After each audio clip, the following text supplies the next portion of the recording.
Hello and welcome to another Figuarts review. Today we're looking at the real bone version of OOOs.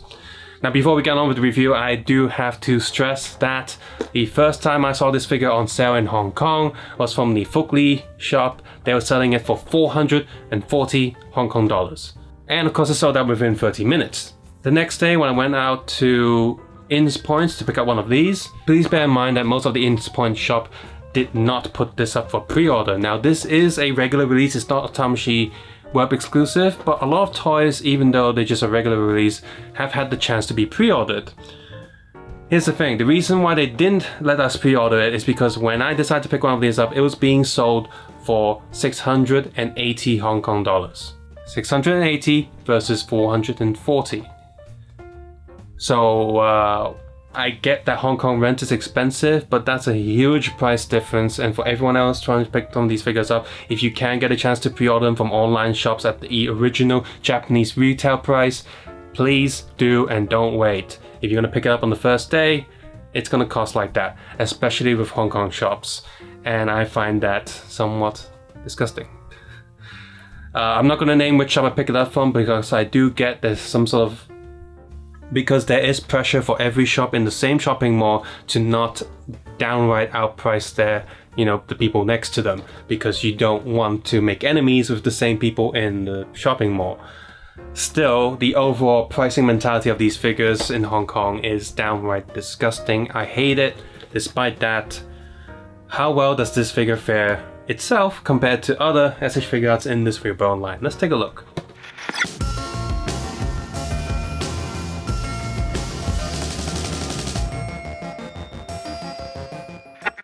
Aside from the fists already attached to the figure, he also comes with a pair of relaxed hands, a pair of weapon holding hands, a pair of lion kind of hands, a pair of metal holding hands, and one single scanner holding right hand. He also comes with interchangeable lower arms to have his lion claws extended. He comes with his sword, of course. A small accessory piece here to help you change the medals in his OOO's driver, and of course the 3 medals.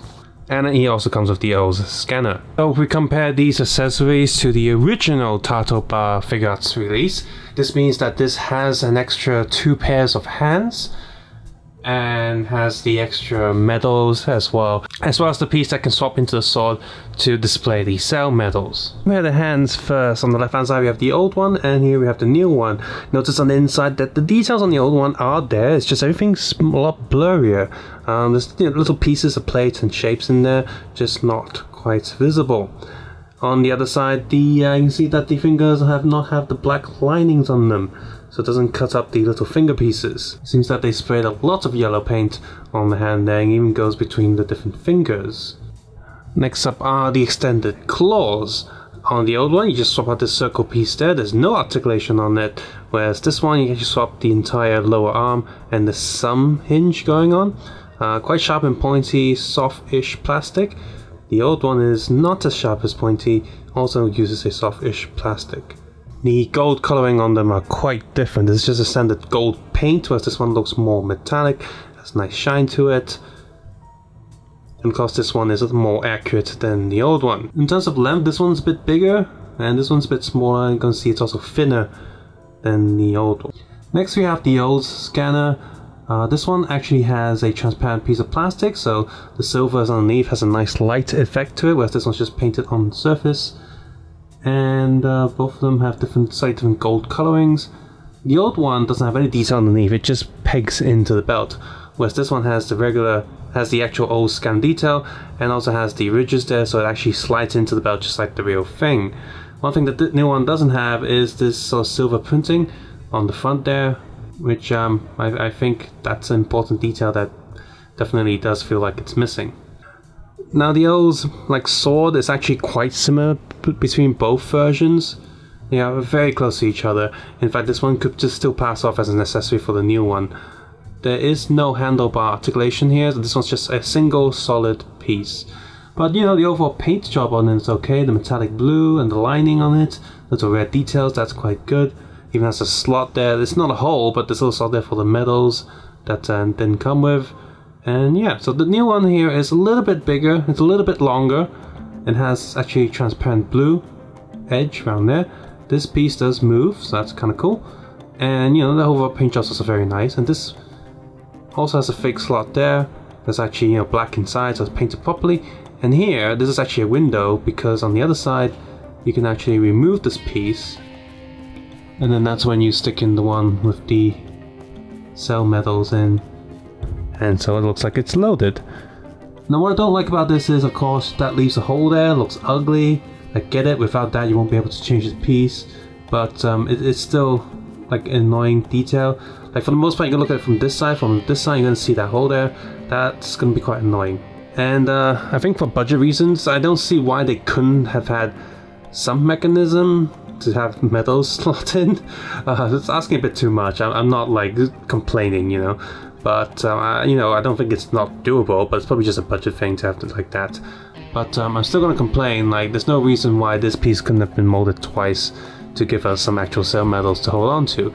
So that's something you'll probably think about doing. Like you can copy this piece, paint it silver, copy it a few more times, and then you have a bunch of cell metals. So this sounds pretty good, but the paint job on this isn't too good though. See some little linings there, because this top layer is going to be molded in transparent plastic, so some of the paint chips off. It's gonna, if it's not painted properly, you're going to see some holes and gaps, and that can be quite annoying. First thing when looking at the old and the new one is that the old one is a little bit shorter, and he's also a lot skinnier. So much like other previous, you know, new versions and upgrades, it's like this one is lacking weight and this one's actually having a full diet. So that's a thing. Let's start with the heads. The biggest difference is for the overall sculpt and molding, but then the second difference you'll notice is that the old one has a much lighter green as well as a deeper compound eye effect. So this front piece here is molded much thicker, and the overall silver bit underneath is further away from the front of the helmet. Whereas this one's more closer, more focused, and a lot sharper. Second thing I noticed was that this little gem piece on top there is just molded in transparent plastic, red, whereas this one's actually painted in a different metallic red color as it should be. Both of these figures have detailing painted on the neck, and both of them, you know, this one still looks good for its time. Moving around to the back, the new one has a much nicer matte finish to the helmet, whereas this one's all just glossy. In fact, that probably extends to the rest of the main part of the body and armor bits.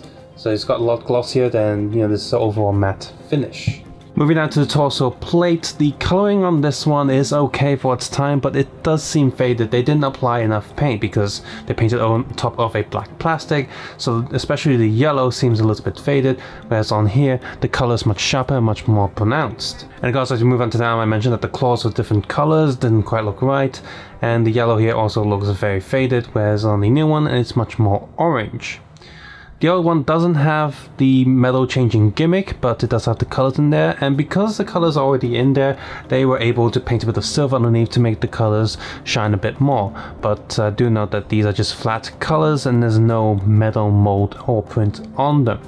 Now the new one, you can swap the metals of course, but that also means that they're just transparent pieces of plastic on top of a black belt. So I've seen someone fix this issue by painting their metals silver on the back, and the metals seem a lot clearer. So I am personally considering doing that. If I can duplicate the metals, you know, I'll use some blue stuff to mold it, and then mold it in some transparent resin. If I'm able to do that, it's so hard to do, especially something this small. Then I'll paint some extra sets with some silver backing, and then of course I'll keep copying that and get myself some actual cell metals. That would be really awesome to do. Now of course the belt on the old one is permanently attached to this underpants area, so it doesn't rotate, just sort of stuck there. But it does have the other pieces, for example the coin bit there. Of course this one's also a bit bigger. The detailing on the old one is pretty decent, and on the new one it's just much sharper. On the back of the old one, the details are molded in there, but it's much too deep, much too pronounced. And there's also tramp stamp as well as a screwdriver hole that's covered up there. Whereas the new one, it's much more subtle, and of course it doesn't have that thing there. Now the old one has a peg here, so it's just black. They sort of just painted around the area, so when the old scanner is in the belt, it looks okay. You just see the silver bits, it looks fine, but when detached, it's only a little bit there's no detail inside there, it's just got a peg and it looks kind of ugly. The new one has all the more details, but what the hell is that? That's just sloppy painting. This white paint should be painted into the grooves and lining there, where it's just, they just went... What the hell is that? That's terrible. So I'm gonna get some silver paint, just cover that up and just, you know, flatten it, make it look better. But this is ridiculous. This is terrible quality control. And I'm not the only one with that. Other people have had this paint issue. It looks absolutely terrible. Move a bit lower. This one uses the old style SH Figuarts hinge and joint, so it doesn't quite connect together. It looks a little bit weird in certain poses, especially when you do stuff like that. But it's got the articulation down. This one has similar articulation because it uses the newer joint system. So you got these little ball areas there, as well as a few extra pieces. There's plenty of these real bone figures used to hide the joints as much as they can to make it seem more as a single piece. But it will mean that the older one can extend and move his legs a lot more than the new one. They want to be a little bit more tight in that sense. Moving down to the legs, I really noticed that the green coloring is quite different. This one has a bit more of a blue tint to it, whereas this one is more yellow. All the way to the bottom, now this one is just 2 feet plugged into a ball peg, and that's it. And here's a quick look at the bottom of his feet. He does have the OOO's logos and stuff around there. This one, however, has the actual hinge and swivel to give it extra articulation, and this piece here is detached so it can move out of place when needed. And here's a good look at the OOO's logo and stuff underneath. Over of articulation, you can look that far down, that far up, sideways, sideways, and of course full rotation here. Shoulder pads have a hinge and ball socket underneath, hides the joint, whereas the old one just has a little hinge, you can just move up and down. So this one is just on the upper arm there, ball socket in there, rotates a little bit, full rotation here, full rotation here, and then double elbow joint here. An extra joint here is that they've actually cut a joint into the joint itself. See, his arm can move back and forth just a little bit, swivel just a little bit. This swivel is very important for his claw pose. So you can actually move his claws, you can actually rotate his claws just a little bit here. See that? Actually move it down. So that's cool. That's really important. At first I was like, what's this joint for? Why is it so special? It makes it easy for him to do his claw poses and hands on a ball peg and swivel. Torso goes up, torso sideways, sideways. So full rotation here. And of course the belt has its own articulation there. This one's on a little hinge as well to make it easier for you to insert the OOO's scanner. Leg goes up, leg goes back. That's actually quite a lot. Sideways, hiding joint looks really cool like that. Knees, double knees, and the knees also have an extra swivel joint here to do with extra more extreme poses. And it doesn't even affect the look of the suit either, so that's really awesome. And like I said, there's a hinge and swivel here. And the joint is for the most part covered by this piece, unless you do, you know, extreme poses. And you got the toe joint that goes up, and toe joint that goes down just a little bit. So plenty of articulation on this figure. And finally, the other main feature of this figure is that it actually has to combo change stuff. Now with the old Figuarts, I've seen people using like a hot gun or hairdryer to loosen the glue and actually remove these plates on the torso. It wasn't a gimmick that Bandai was planning, it was purely a cost saving thing, because a lot of these pieces will be the same pieces during the molding process. So to reduce the cost of producing all these figures, all they would do is produce different plates that will plug onto the main torso.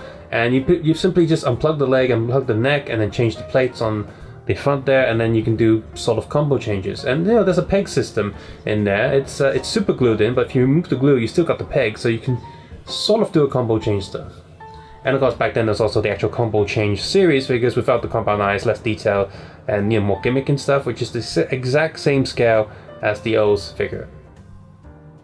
So some people would just buy those and then maybe have 1 or 2 Figuarts to go along with it. Anyway, back to him. His combo change effect is quite simple.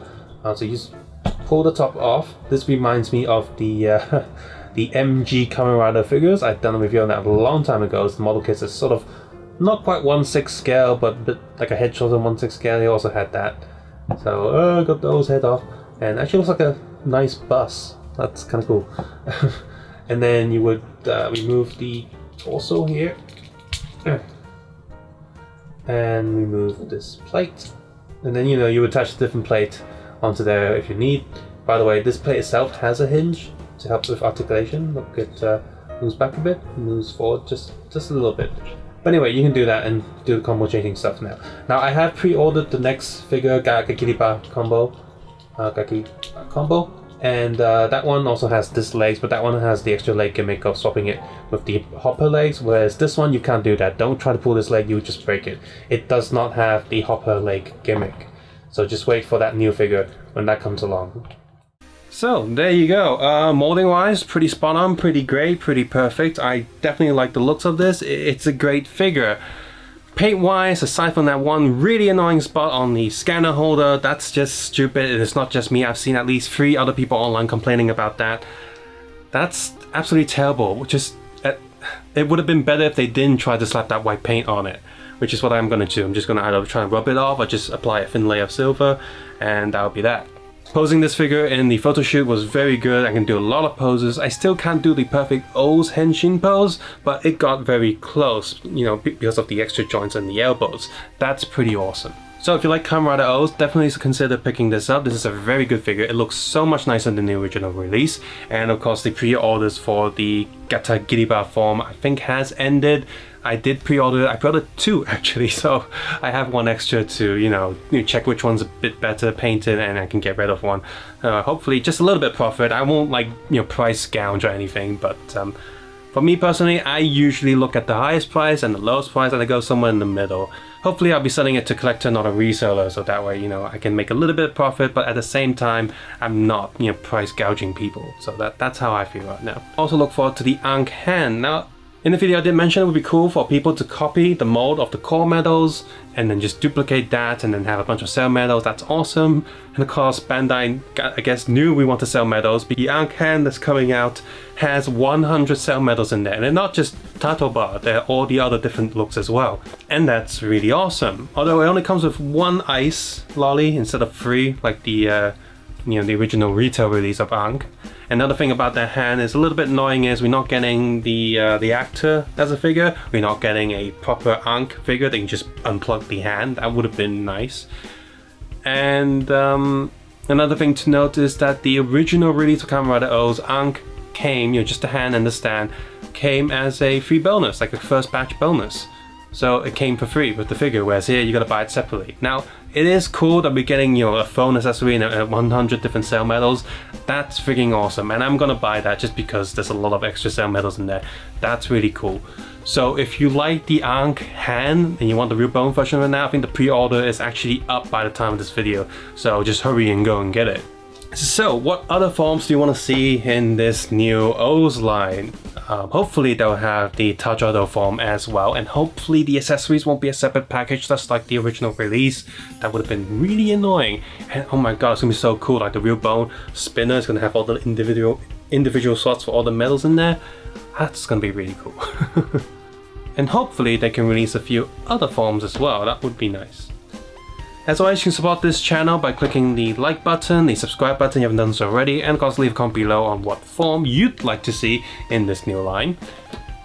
You can also support this channel by just watching these videos with ad block turned off, sharing this videos with other people that you think would find this interesting, and of course heading over to Patreon. It does exist, even though I got like 0 there, but would be nice, you know. So of course, take care, have a nice day, and of course always remember to have at least 1 pair of clean underwear for your tomorrows. Bye bye.